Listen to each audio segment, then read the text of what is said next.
रात्रभर तांब्याच्या वाडीमध्ये मुक्काम केल्यानंतर सकाळी जिथपर्यंत टेम्पो जातोय तिथवर अक्षानं जाऊन आम्हाला सोडलं आणि म्हणलं आता इथनं पुढे जावा बाबांनो चालत.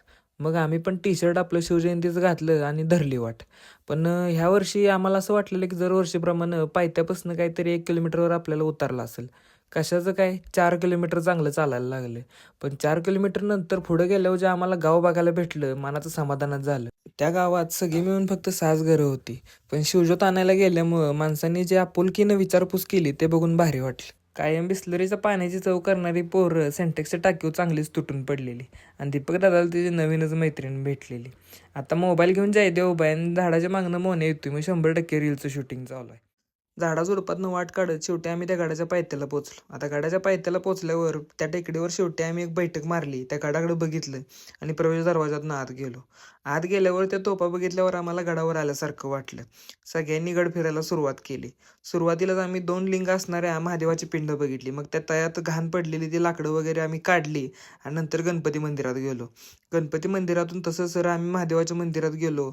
महादेव मंदिरात ज्योत पेटवून आम्ही परतीचा प्रवास सुरू केला. आता परतीचा प्रवास म्हणल्यावर दीपक दादा चांगलाच भेंडाला निवांत झाडाखाली सेलकी जागा बघून बसला. आता त्याला बघून बाकीची वानर सेना पण येऊन तिथंच बसली. टेम्पोच्या पाईपचा घोटाळा झाल्यावर विक्रम दादाच्या अंशुमन मधनच जागा झाला. नीचे उतर, क्या कर रहा है ऊपर? बार बार ऊपर चढ़ता है, बंद पड़ता है ये. अब भी ठीक करते देता है 2 मिनट. उतर नीचे को. अलग काय चाललंय यार? इसका गेयर बॉक्स निकालना पड़ेगा बाबा. बहुत बड़ा काम है. आता टेम्पो सुरू झाल्यावर बापू बाहेर बघून इतका खुश होता की बासच. त्याला काय मज्जा येत होती काय माहिती. मग आला आमचा पायाचा नंबर. बाळूच्या डोकडोकात बसल्यावर जयदीप लागला सगळा रस्ता बघायला. पण जयदीपला म्हटलं आपल्याला पुढं जायचं आहे, मागं नाही. मग आला पायाचा नंबर. पण यावर्षी अवघं 4च किलोमीटर पळलो आणि येऊन टेम्पोत झोपलो. आता टेम्पोत झोपल्यावर निरंजनची झोप बघून आपली काय झोप लागली नाही. खतरनाक झोपलेला गडी. आणि सकाळी उठून बघितलं तर विक्रम बुदावलेनं 20 किलोमीटर अंतर पळून काढलेलं. भाऊ काय थटत नसतो आज.